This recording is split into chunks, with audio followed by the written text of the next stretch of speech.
So I'm in the airport and sitting over in that other direction, waiting for the plane. I was way too early, and all these people came at the last minute because we were really early.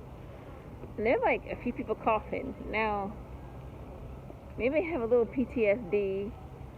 I don't know, but there's too many people coughing, so I'm probably not going to go back over there. But I have to get on the plane with these people. So I just wear my mask. Here in China, you have to wear your mask on a plane. You're in public. If you're not eating and drinking, you gotta wear a mask. And personally, I think that that's great. I think it's fantastic.